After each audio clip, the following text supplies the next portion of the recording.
पावंटा साहिब से दर्शन करके मैं 15 किलोमीटर दूर भगानी गांव है, भगानी साहिब गुरुद्वारा है वहाँ। ये भी हिमाचल के सिरमौर ज़िले में पड़ता है।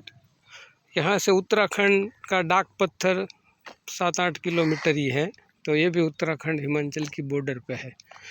भगानी साहिब गुरुद्वारा ऐतिहासिक है। गुरु गोविंद सिंह जी ने यहाँ लड़ाई लड़ी थी हिंदू राजा के साथ, और उसमें वो विजेता हुए थे, और यहाँ कई सिख समुदाय के लोग शहीद हुए थे। तो ये ऐतिहासिक रणभूमि है। तो उसी रणभूमि को यादगार बनाने के लिए यहाँ भगानी साहिब गुरुद्वारा, उस लड़ाई को याद करने के लिए यहाँ भगानी साहिब गुरुद्वारा स्थित है। ये बिल्कुल खेतों के बीच में है, गांव के बाहर, जहाँ पर लड़ाई हुई थी। और थोड़ा आगे 500 मीटर आगे रणभूमि गुरुद्वारा भी है। तो यहाँ पर 2 गुरुद्वारा है भगानी में। मैं पहले भगानी साहिब गुरुद्वारा, जो कि ऐतिहासिक माना जाता है, वहाँ पहुँचा हूँ। देखिए, हिमाचल की खूबसूरत पहाड़ियों में बसा हुआ भगानी साहिब।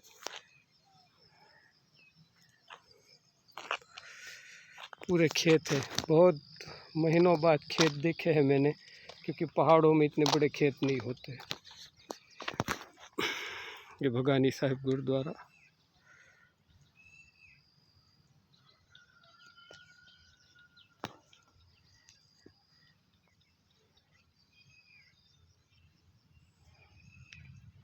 भगानी साहिब गुरुद्वारा में मैं पहुंच चुका हूं। अब ये रोड से करीब 500 मीटर दूर है, खेतों में।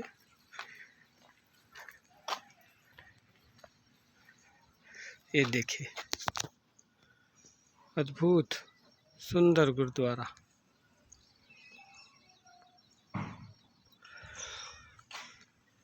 ये देखिए, लड़ाई के प्रतीक रूप घोड़े के साथ सिख संगत खड़ी है, समर्पित सिख सेवक खड़े हैं। देखिए,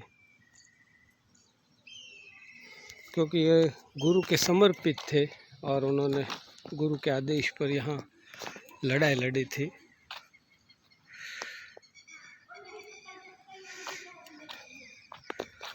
दसवें पातशाही गुरुद्वारा भगानी साहिब।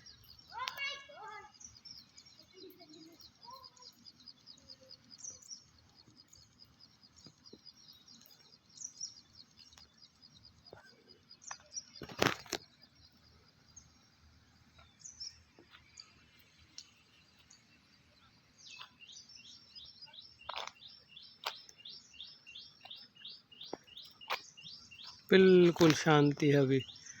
जहाँ पावंटा साहिब में इतनी भीड़ भाड़ थी, खूब पब्लिक, खूब संगत, पर यहाँ कोई नहीं। देखो, शांति। ये हॉल है बहुत बड़ा।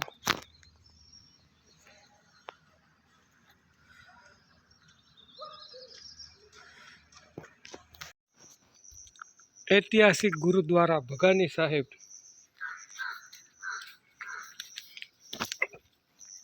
गुरुद्वारा के ठीक राइट और में एक जामुन का पेड़ है, जो पवित्र प्रसादी रूप माना जाता है। ये पवित्र स्थान पे 10वें पातशाह श्री गुरु गोविंद सिंह जी महाराज का घोड़ा यहाँ विश्राम करता था, और खूटे के रूप में यहाँ रस्सी बांधी जाती थी। ये जामुन के पेड़ का उपयोग होता था। ऐसे 5 खूटे थे, 5 पेड़ थे, पर अभी खाली एक वृक्ष है। ये जामुन का पेड़ है। ये देखिए, घोड़ा का चित्र जामुन से बंधा हुआ झाड़ से। तो ये पवित्र पेड़ के दर्शन मैंने किए। जामुन बहुत बड़ा पेड़ है, जामुन का वृक्ष है। ये देखिए,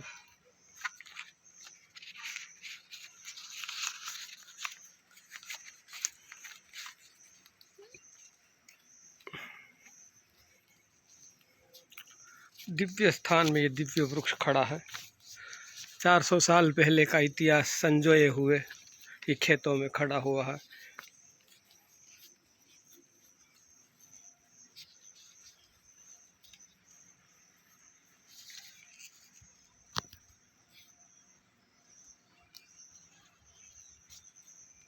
मैं थोड़ा इतिहास भगानी साहब का बता दूं। 22 धार जो ये इस क्षेत्र के राजा थे उत्तराखंड, उसको 22 धार बोलते थे। इसमें श्रीनगर को पौड़ी गढ़वाल के राजा फतेह शाह और यहाँ के राजा भीमचंद, उनके साथ सन वैशाख 18 को संवत 1746 में यहाँ भगानी साहब में युद्ध हुआ था और काफ़ी यहाँ पर शहीद हुए थे दोनों की ओर से, राजा भीमचंद की ओर से और गुरु गोविंद सिंह जी सेना में काफ़ी लोग यहाँ शहीद हुए थे। और गुरु गोविंद सिंह ने यहाँ बड़ा पराक्रम दिखाया और यहाँ पर राजा हरिश्चंद्र को एक ही तीर के साथ उनके मृत्यु को भेंट करवाया था। तभी सब सिख संगत बोल उठी थी, वाहे गुरु जी का खालसा, वाहे गुरु जी की फतेह। तो पहली बार ये सूत्र यहाँ भगानी साहब में उच्चारा गया था। आज भी सिंह संगत में कहीं भी गुरुद्वारों में ये सूत्र पुकारा जाता है, जो कि वीरता का, वीर रस का प्रतीक है, वाहे गुरु जी का खालसा, वाहे गुरु जी की फतेह। तो ये वही स्थान है जहाँ पर ये सूत्र पहली बार भंगाणी साहिब में 10वीं पातशाही में उच्चारा गया था। तो ये पूरा मैंने आपको यहाँ का इतिहास बता दिया। ये पवित्र गुरुद्वारा है।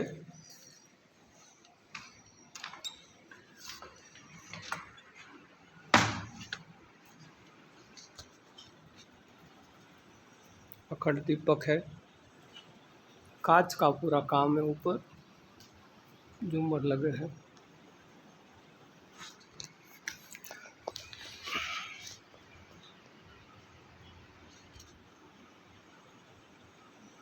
पवित्र गुरु ग्रंथ साहिब।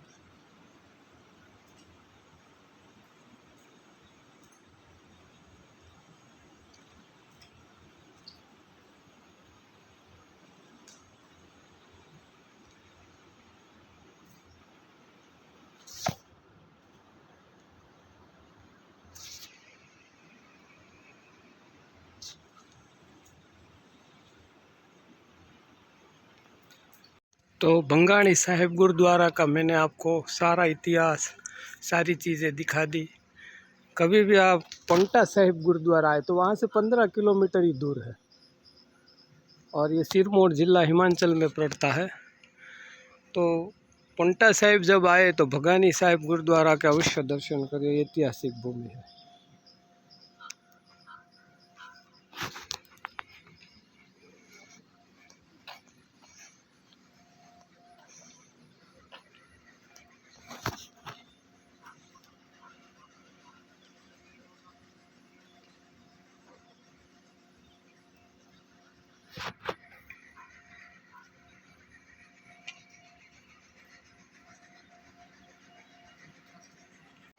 भंगाणी साहिब गुरुद्वारा से थोड़ा ही आगे रणथम साहिब गुरुद्वारा है, जहाँ पर लड़ाई लड़ी गई। वहाँ आज भी प्रतीक रूप पे बहुत लोहे का बड़ा कड़ा रखा गया जो ज़मीन में से निकला है। वो ज़मीन का वो खड्डा भी अभी दर्शन के लिए रखा गया। वहाँ से 500 मीटर दूर रोड पे भंगाणी गांव में तिरगढ़ी साहिब है, ये भी ऐतिहासिक गुरुद्वारा है, 10वीं पातशाही। अब मैं तिरगढ़ी गुरुद्वारा पहुँचा हूँ। ये देखिए गुरुद्वारा तिरगढ़ी साहिब, 10वीं पातशाही।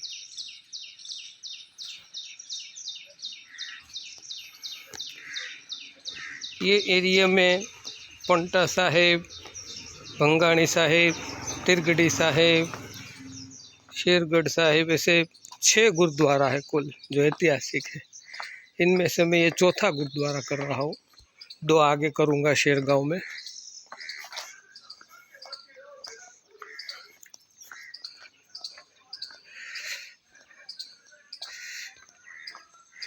ये है ऐतिहासिक गुरुद्वारा साहिब।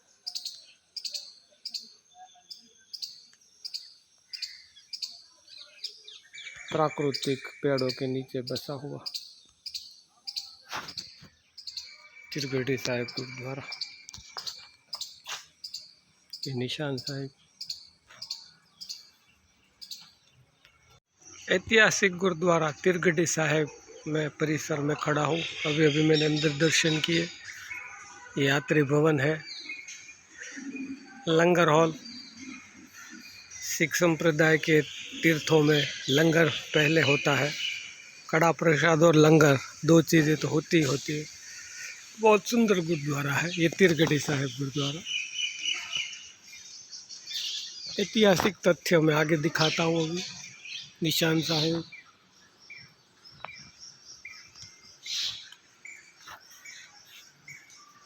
पंजाबी में लिखा हुआ है।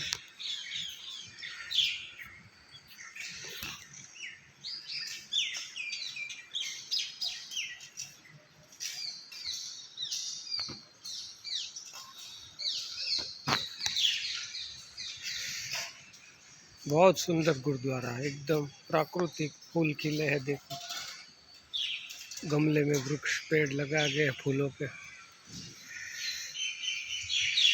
बहुत सुंदर लग रहा है।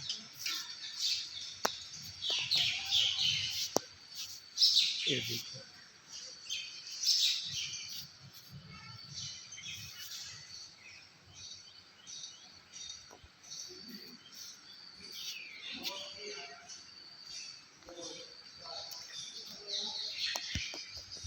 ये पूरा इतिहास आप यहाँ का देखिए। तीरगढ़ी साहिब संवत 1746 में यहाँ युद्ध लड़ा गया, यानी कि ईस्वी सन 1686 में ये लड़ाई लड़ी गई। गुरु गोविंद सिंह की सेना में 7000 सैनिक थे और सामने वाले जो राजा थे उनकी सेना में करीब 25,000 का सैन्य था। तो ये 25,000 के सामने में लाखों से एक लड़ाऊ, ऐसे जो सूत्र है गुरु गोविंद सिंह साहिब का कि कौवे से मैं बाज को लड़ाऊँ, लाखों से मैं एक लड़ाऊँ, तो मैं गुरु गोविंद सिंह कहलाऊँ। तो 25,000 की सेना को 7,000 सेना भारी पड़ी और अंत में गुरु गोविंद सिंह की यहाँ विजय हुई थी। यहाँ पर काफ़ी तीर बाण चलाए गए। तो अंदर गुरुद्वारा में प्रसादी के रूप में तीर बाण भी रखे हुए हैं। 13 दिन ये युद्ध चला था, धर्म युद्ध माना जाता है। 18 बैसाख 1747 विक्रम संवत को यह युद्ध 1886 में पूरा हुआ और गुरु गोविंद सिंह जी ने ये फतेह किया। तभी से ये जगह गुरु गोविंद सिंह के 10वीं पातशाही के नाम से, तीरगढ़ी नाम से जानी जाती है। जहाँ पर यह युद्ध लड़ा गया था, ये ऐतिहासिक जगह पर वड वृक्ष है, बहुत विशाल वड वृक्ष है। देखिए इसी जगह पर खड़े रहकर गुरु गोविंद सिंह ने युद्ध प्राप्त किया था, विजय प्राप्त किया था। देखिए इस पवित्र स्थान पर खड़े होकर श्री गुरु गोविंद सिंह जी ने प्रथम युद्ध किया और विजय प्राप्त की। ये यही जगह पर अब वड वृक्ष रोपा गया है। यहाँ पर बहुत बड़ा वड वृक्ष है, वडवाइया है। तो ये सब ऐतिहासिक गुरुद्वारे के मैंने 3 गुरुद्वारे इस विस्तार में हैं। बंधाणी साहिब में वो आपको दर्शन करवाए।